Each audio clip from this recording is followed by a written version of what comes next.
안녕하세요. 반갑습니다. 2호 손해사정사입니다. 오늘도 뉴스에 올라온 여러가지 사건 사고와 관련돼서 손해사정사의 의견을 말씀드리도록 하겠습니다. 이것은 어디까지나 뉴스에 올라온 내용을 바탕으로 한 손해사정사의 개인적인 의견으로서 구체적인 정황이나 상황의 변경에 따라서 답변드리는 내용의 변경이 될 수 있다는 점은 양해 부탁드리도록 하겠습니다. 기사를 읽어보도록 하겠습니다. 경향신문 21년 9월 9일자로 올라온 뉴스 기사고요. 창원 공장에서 무너진 흙더미에 묻힌 작업자 1명 사망이라는 제목으로 올라왔습니다. 9일 오전 4시 17분쯤 경남 창원시 의창구 대산면 한 공사 현장에서 작업자 A씨가 무너진 흙더미에 묻혀 숨졌다고 전해지고 있습니다. A씨는 작업 당시 새 설비를 설치하기 위해 3.5m 깊이의 구덩이로 들어갔고요. 나오는 과정에서 변을 당한 것으로 전해지고 있고요. 주변에 있던 동료 2명이 먼저 빠져나온 다음 갑자기 흙벽이 무너지면서 A씨가 묻힌 것으로 알려지고 있습니다. A씨는 사고 발생 후 긴급 출동한 구급대원에 의해 구조됐지만 끝내 숨졌다고 전해지고요. 경찰과 소방당국은 정확한 사고 원인을 조사 중에 있다고 얘기하고 있습니다.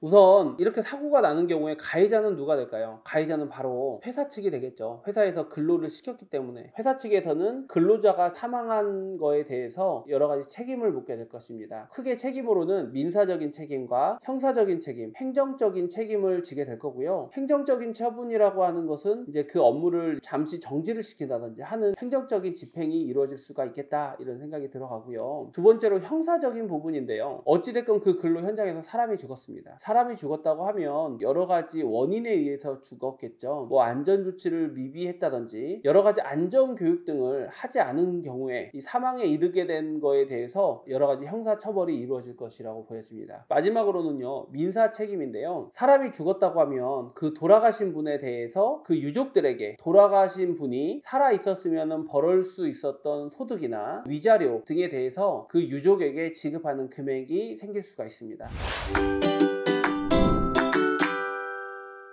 피해자 보상은요, 크게는 민사적인 부분과 형사적인 부분이 있겠다, 이렇게 보시면 될 것 같습니다. 이 민사적인 부분은요, 근로자고 그리고 업무에 기인한 사고이기 때문에 산재에서 선 처리가 되고요. 이 산재에서 전부 다 지급되지 않는 나머지 부분에 대해서는 근로자 재해보험에서 처리가 된다. 더해서 형사적인 부분에 있어서는 이게 중대재해이기 때문에 형사적인 위로금을 줄 것이다, 이렇게 보면 될 것 같아요. 처리하는 데 있어서 매우 중요한 점은요, 이것이 정상적으로 가는 것이 어찌됐건 보상 부분이 유리해질 수 있으니까 회사에서는 여러 가지를 전부 다 이제 접목해가지고 합의를 하려고 하기는 하겠지만은, 그래도 정상적으로 산재 그리고 근재, 형사적인 위로금 이런 것들을 따로따로 잘 받으시는 것이 유족 입장에서는 유리하겠다, 이렇게 판단이 되어집니다.